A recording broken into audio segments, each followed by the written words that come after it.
বহুদিন আগে অম্বলপুর নামের এক গ্রামে রহিম নামের এক লোক বাস করত।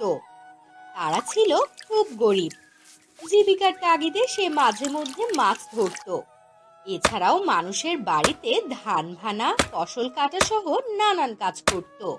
এমনি তাদের দিন চলতো। একদিনের কথা, রহিম আমতলার পুকুরটায় গিয়েছিল মাছ ধরতে।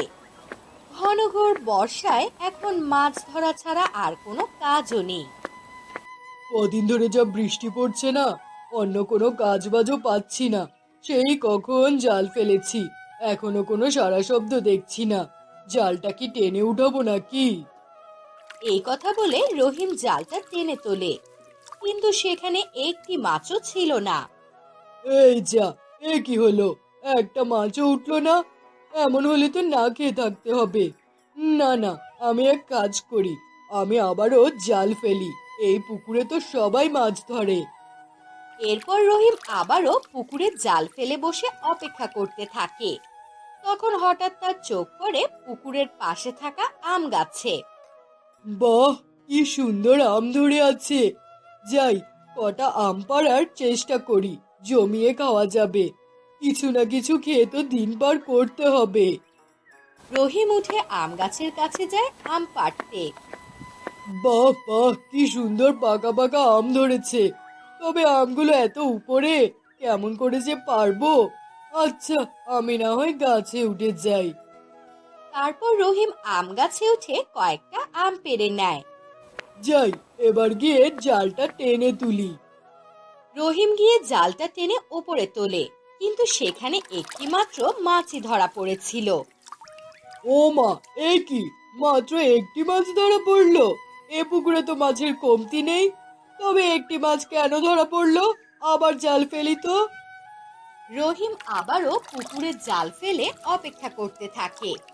কিছুক্ষণ পর যখন আবার জাল ওপরে তোলে, সে দেখে সেখানে কোনো মাছ নেই। এ কি সর্বনাশ! এবার তো দেখছি একটা মাছও ধরা পড়লো না। দূর বাবা, আর পারবো না। এবার আমি বাড়ি চললুম। রহিম জাল কাঁধে নিয়ে বাড়ির দিকে রওনা দেয়। বাড়ি ঢুকতেই রহিমের গিন্নি তাকে দেখেই চেঁচাতে শুরু করে। কি হলো? আজকে কিছু আনতে পারলে? নাকি আজও জালে মাছ ধরা পড়েনি? ঘরে শুধু জল ছাড়া আর কিছু নেই বলে দিলুম আমি। যদি কিছু না এনে থাকো তবে আজ না খেয়ে থাকতে হবে। গিন্নির কথা শুনে রহিম চুপচাপ মাছটি গিন্নির দিকে এগিয়ে দেয়। দেখো দেখিনি, শুধু মাছ এনেছে। তা মাছ কি কাঁচা খাবে নাকি? ঘরে নুন তেল কিছুই তো নেই। আজ বেশ কবার জাল ফেলার পরও এই একখানা মাছই উঠলো। নুন তেল আর কোথা থেকে আনবো? বলছি, তোমার জালেই কি শুধু মাছ ধরা পড়ে না, নাকি তোমায় দেখে মাছেরা পালিয়ে যায়? তা আমতলার পুকুরটাতে যখন মাছ পাও না, তখন রোজ রোজ ওই পুকুরে মাছ ধরতে কেন যাও বলো দেখিনি? তোমায় কত করে বলেছি তালতলার পুকুরটায় একবার যাও। রহিম তালতলার পুকুরের কথা শুনে গিন্নিকে থামিয়ে দিয়ে বলে। ওই তালতলার পুকুরের কথা মুখেও এনো না গিন্নি। ও পুকুরখানা অভিশপ্ত। ওখানে কেউ মাছ ধরতে যায় না। ওরে পাগল, কেউ যায় না বলেই তো তুমি যাবে। কেউ যখন যায় না, তখন ওখানে তো অনেক মাছ আছে। তুমি একবার যাও না গো, দেখবে অনেক বড় বড় মাছ উঠবে জালে। বেশি লোভ করতে চেও না গিন্নি, পরে একখানা বিপদ হলে কি করে সামাল দেবো তখন? অত শত বুঝি না বাপু। তুমি কাল সকালে তালতলার পুকুরে মাছ ধরতে যাবে, আমি শুধু এইটুকুই জানি। পরদিন খুব সকালে ঘুম থেকে উঠে রহিম রওনা হয় তালতলার পুরনো পুকুরটার দিকে। পুকুরের ধারে গিয়ে সে জাল ফেলে। আশেপাশে কেউ নেই, একদম নির্জন। কিছুটা ভয় ভয় করতে থাকে তার। হে ভগবান, আজ যেন একটা মাছ হলেও উঠে। ঘরে খাওয়ার মতো কিছুই নেই। কিছুক্ষণ অপেক্ষার পর হঠাৎ জালে টান পড়ে। জালটা উপরে তুলতেই তার চোখ ছানা বড়া। একটি মাছও নেই, তবে জালের মাঝে উজ্জ্বল সোনালী আলো ছড়ানো ছোট ছোট অনেকগুলো ডিম। এক একটা যেন চোখ ধাঁধানো মনির মতন। এইগুলো আবার কিসের ডিম? এত আলো কেন আসছে ডিম থেকে? যত সব অদ্ভুত কাণ্ড। ঠিক সেই মুহূর্তে পানি ছলকে উঠে এলো এক বিশাল রূপালী মাছ। এই ডিম জাদুর ডিম। লোভ না করলে, প্রয়োজন অনুযায়ী ব্যবহার করলে এগুলো তোমার জীবনের দুঃখ ঘোচাবে। তুমি কথা বলতে পারো? হ্যাঁ, মনে রেখো, ডিম বিক্রি করো, খেও না। বেশি লোভ করলে সব শেষ হয়ে যাবে।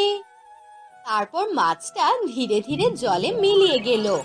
রহিম বাড়ি ফিরে সব ঘটনা গিন্নিকে খুলে বলে। গিন্নি প্রথমে ভয় পেলেও রহিম সব খুলে বললে বিশ্বাস করে। তারা শহরের ডিমগুলো নিয়ে যায় স্বর্ণকারের কাছে। ওরে বাপরে, এগুলো তো সোনার থেকেও দামি কিছু। কোথায় পেলে এগুলো? বেশি প্রশ্ন করো না তো বাপু, এগুলো বিক্রি করব। কিছু টাকা দাও ঠিকঠাক করে। স্বর্ণকার ভালো দাম দেয়। রহিম চাল ডাল লবণ তেল কাপড় সব কিনে নিয়ে বাড়ি চলে যায়। এভাবে কয়েক সপ্তাহে রহিমের সংসারে নতুন রং ফিরে পায়। গিন্নি নতুন শাড়ি পরে, বাড়িতে মাটির চুলো থেকে বেরিয়ে গ্যাসের চুলো বসে যায়। আশেপাশের লোকজন হিংসে করতে শুরু করে তাদের। এরপর একদিন গিন্নি এসে বলে, শোনো না গো, আরেকবার যদি ডিম পাওয়া যেত, ভাবো তো কত কিছু কেনা যেত। সোনা কিনে রাখা যেত, পাকা দালান বানানো যেত। গিন্নি মাছটা স্পষ্ট করে বলেছে লোভ না করতে। বেশি চাইলে সব হারাবে তখন। সবাই কয় সুযোগ বারবার আসে না, তুমি বুঝো না, এটাই আমাদের সময়।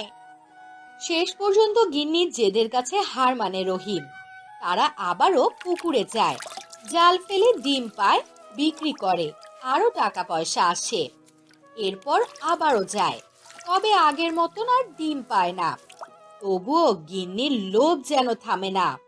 যতদিন পাওয়া যায় ততদিন তুলে রাখো, এই সুযোগ হাতছাড়া করা যাবে না।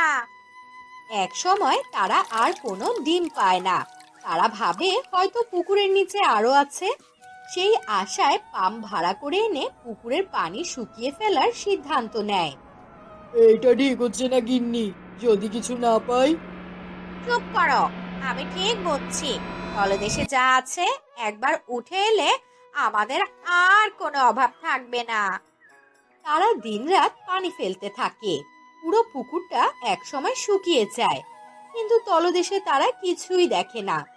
না আছে মাছ, না আছে ডিম, শুধু শুকনো কাদা আর সাদা ধূসর পাথর।